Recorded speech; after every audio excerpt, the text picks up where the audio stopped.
And I would encourage those who, at whatever time we're going to speak or whatever we are covering, that you also speak in a tone loud enough, preferably not yelling, but loud enough that we can all hear. So that's good with everybody?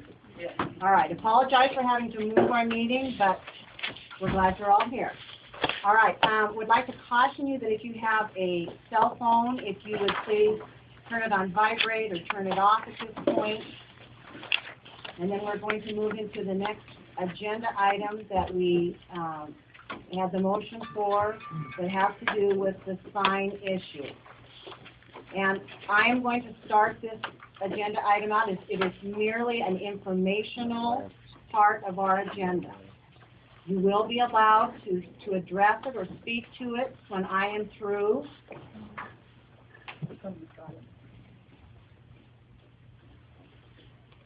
Okay. Oh, I didn't know if my here. Okay. I'm sorry. I got ahead of myself. Mail is not back.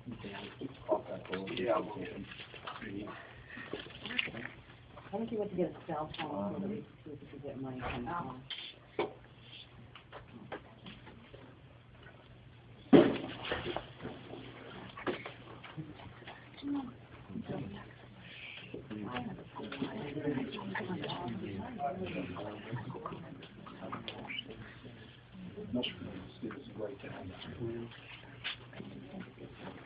I'm sorry, now I'll try to start that.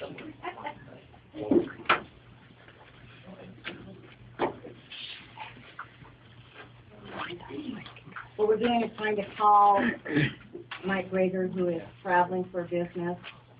Our phone that we have in the district conference room, we don't have a long enough cord to enable us to connect him that way, so we're going to try to connect him with a cell phone.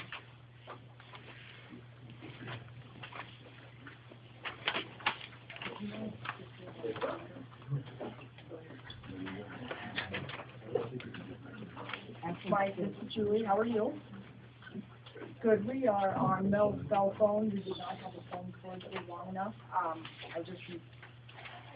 I'm just trying to figure out how to get his phone on speaker for 1 second, okay? All right.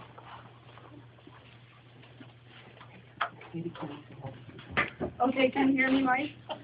Okay, so we have you on speaker, and we'll see if this works, okay?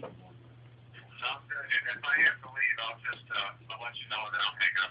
Thank you. All right. All right. I'm back. I'm going to make this simple. I'm going to start out. I have a picture that hangs in my home of my children, and underneath it, it says, "Do your best to make certain that you are the kind of person that you want your children to become." That's kind of been my motto in life, and you'll have to bear with me because it has to do with the decision that I made on Thursday to stop at the sign that was on Florence-Carlton Loop to see if, in fact, it was in the right-of-way of the county road, which in assessing it, it looked to me like it was. There were rocks that were holding it up. It was propped up against a fence. I moved the rocks. I went to all I wanted to do was just lower the sign down and put it on its face. At that point, I realized that it was through to the fence post. So at that point, I did take my hand and pull it a little bit, and in doing so, it came loose from the fence. I lowered it on its face, got back in my van, drove down the road, at which point there was a family member that came up behind me of the individual who owns the sign and asked me if I knew who the sign belonged to. I told him I did not know who the sign belonged to, that I felt it was in the right-of-way, and that it was a sign that I felt humiliated and intimidated a friend of mine and a neighbor in my neighborhood. At that point, he told me that he felt that I was wrong, that he was going to call the sheriff, and I said that was fine, go ahead. of which he did. That evening, I was visited on phone by a sheriff's officer. He asked me exactly what had happened. I told him exactly what I'm telling you. He said, well, because it is screwed to the fence post, that it is personal property of that individual that owns the fence. And I said, I did not know that. Had I known that, and he said, because and because you laid the sign down, it is against the law. I said, well, had I known that, I would not have done it. But he told me that Mr. Shreve wanted to press charges against me for tampering with the sign. Objection, names being used. Okay, the individual that owned the sign wanted to press charges against me. And I said, okay. And he said, I'm going to fill a report out, and then I'm going to send it to the county attorney, and in 2 weeks they will make a decision, and I will let you know. Now, the reason that I did this was because I have lived in this community for 38 years. I'm proud of this community. I raised my children here. I want the community to be one that, no matter who is my neighbor, they can go to the store, or they can go to church, or they can go to Missoula without feeling like they're humiliated or intimidated by a sign that's hanging. I've worked with children all my life, and at some point, we have to, I felt as an adult, if I look back, I think all of us have some kind of a moral compass that we go by, and I can't tell you exactly why I stopped on Thursday, even though it was 2 days after the levy was over with, but I just knew that this was something that I needed to do, that it was wrong, that this family who lives 3 houses down from this sign were humiliated every time they drove by. These children, this spouse, this individual, didn't deserve to have this kind of stuff on a sign. So, at that point, that's why I made the choice that I did. Now, since then, I have, the sheriff has helped me recognize that I did break the law, and I want to publicly apologize for doing so. Had I known ahead of time that laying the sign down in the right-of-way of the county road was against the law, I certainly wouldn't have done it. There was no malice in my heart. I did it in the middle of the day on my way to the store.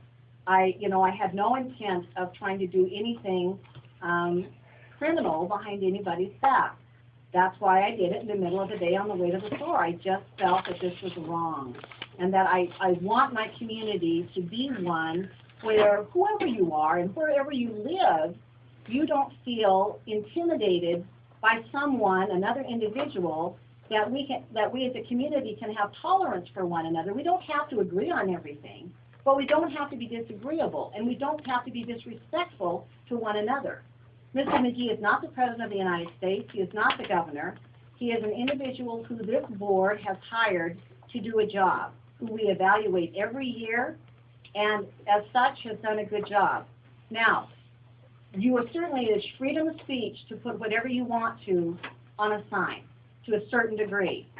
But it's not free for me, because it's offensive to me as a community member to drive by a sign and see this on a sign. It's offensive to his family. It's offensive to his wife, to himself. I'm sorry, but it is. It's wrong. And when you are trying to teach children in a school of our size that has a no-tolerance bullying policy, that you need to be respectful of one another, even if you don't agree with them, that you need to treat them fairly, I don't see how, as the chairman of the board, I can tell these children, these young adults, that it's not okay to bully in school, and yet when you're an adult, it's okay. So that was my premise for doing what I did. Once again, I want to apologize. Certainly, if I had realized at that point that it was against the law, I would not have done it. Would I have, objected to the fact that this sign was on the fence? Absolutely, because this is not right. We are a better community than this. It's to the point where there are people that are not proud of where they come from because of some of these things that are happening. We don't have to be like the rest of the world. The world is getting to where it's not, in many places, it's not a good place to live. But we can make the choice in this community whether or not we want to have that kind of community. I made that choice on Thursday. I didn't do it because I was trying to break the law. I was doing it because I wanted to send a message to our children that this is not okay. Now, having said that, I'm going to open the floor. I'm going to give you 3 minutes to talk. If you would stand, state your name. You'll be allowed to address the board or whatever, and then we'll sit down and we'll keep moving. Yes.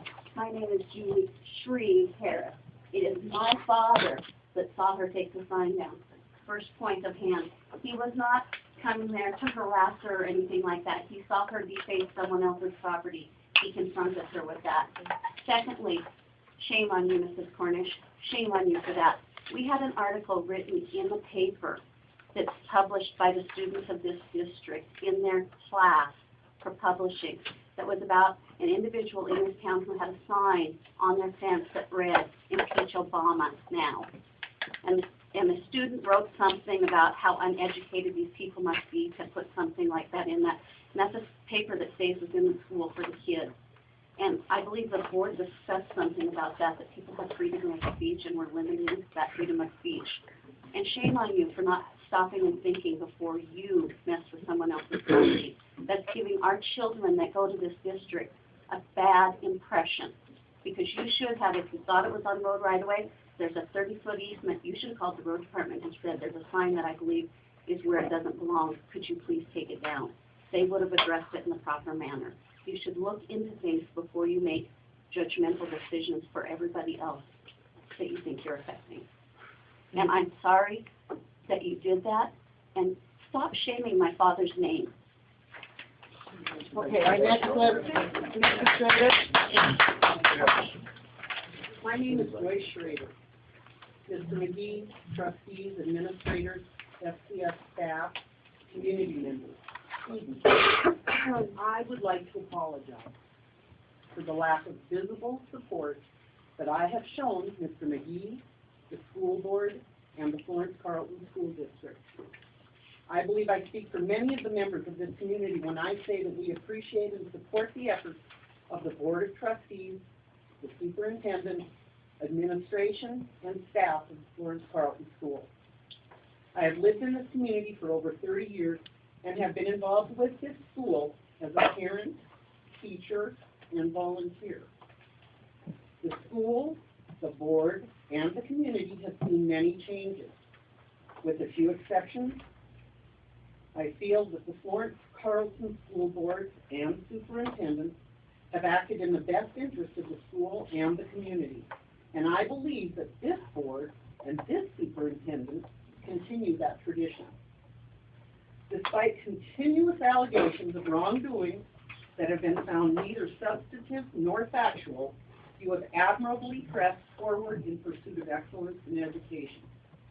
Going forward, I will strive to be more committed to participating in school board processes, such as attending meetings and volunteering for committees. Additionally, this commitment will compel me to seek out the evidence and factual information regarding rumors and allegations concerning the school board. In closing, I would like to reiterate my appreciation and support of your efforts and restate my resolve to become more actively involved in the actions of my school board. Thank you for your time.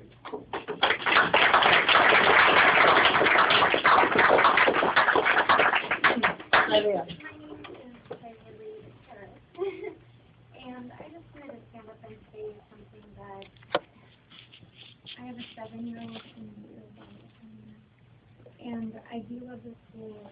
I grew up in the school and I love the community, and for us to take a bike ride almost every other night, and for my girls to ask, why are they saying that about the superintendent? Why are they able to write that mommy and post it somewhere? It's not fair. And I said, yes, you're right, it's not fair. And that was all I could say. is I really hope that no one says that about you, and doesn't say it in front of you, and you're talking about, bullying, and I think that Florence School does a great job of that, and so for us to go around in the community, and I didn't know you, it didn't matter, but it was the fact that they were asking me while we were going around the corner on our bike ride, why people would say that. And all I could say is it's not fair. And I don't think it should be fair. Because you can't post anything about it. You shouldn't say bad things about your community. Thank you. I think we have. Yeah, I'm Paul Cameron. I live at the corner where the sign was posted. And Tuesday night, about 9:30, I get a hard pound on my door. I take plenty of medicine early. I go to bed at 9 o'clock. We were sound asleep. Somebody pounding on my door, didn't use the doorbell, pounding on my door. I thought I was getting robbed or broke into. I go to the back door, nobody there. My wife goes to the kitchen, turns the lights on, and sees somebody standing out front. I stepped out of my house. I should have took a shotgun, but I didn't. I was scared. And Superintendent McGee standing there, accusing me of putting a sign up that he didn't appreciate it. Well, I didn't put the sign up. They called me a month and a half ahead of time. I didn't sit there and watch. And he told me he was taking his kid home from the school, from baseball, and he was all upset. He didn't know what he was going to tell him. And he said if I got a problem with him, I should come to him direct. Well, why is he there at 9:30 at night? My house is all dark, hammering on my door. I got a doorbell 3 inches away from the door. He didn't even punch the doorbell. Didn't know what a doorbell is, I don't think. So that's where my beef is coming from. Is this what we got for a superintendent? How can you teach all these kids here? Sir, can I respond to that, please? Okay. And then we'll go to Dorothy. All right, we're going to go to Mr. McGee, and then we'll go to Mrs. Rose. I'd like to just respond to that. I wanted to show my son and set an example for him. I didn't see him. Back, he's in the truck. He knows who you are. He saw Why you. didn't you call me then? I was driving by and I wanted to teach him the So lesson. you need to let Mr. McGee I have the wanted floor. to teach him the lesson that if you have an issue with an individual, you go face them straight up and look them straight in the eye. Because that's the way it needs to. I find it highly cowardly that anybody would do that. I just think that it shows an individual, when you go up to them and you try to talk to them, they will turn tail and run instead of addressing you. And so, for that, I wanted to make sure he understood that if you're going to put a sign on your fence, take responsibility for it. If you didn't put the sign on your fence and somebody else put it there, and you gave me permission to put it there, you owned it, you took responsibility. Well, is that right? All right, now, I will caution right now, please listen. I will ask people to leave if this gets to be to the point that you are not following the rules. Now, you will get 2 or 3 minutes to respond the way you want to share with us whatever it is. If there's any derogatory remarks within this towards someone else saying, I'm going to ask you to remove yourself from the room. If I have to, I will recess the meeting and I will call the sheriff. Okay, Dorothy, Julie, you need to sit and be quiet. You need to sit and be quiet, or I'm going to ask you to leave. And when you do, you better have the cops here. That's fine, because we can sure recess this meeting and I can call him. Because you defend my father. This meeting is recessed, we're going to call the sheriff. Just you do that. And I hope this was recorded. In my father's name. Let's fire him. Get it over with. Oh, man. I can't bring that on.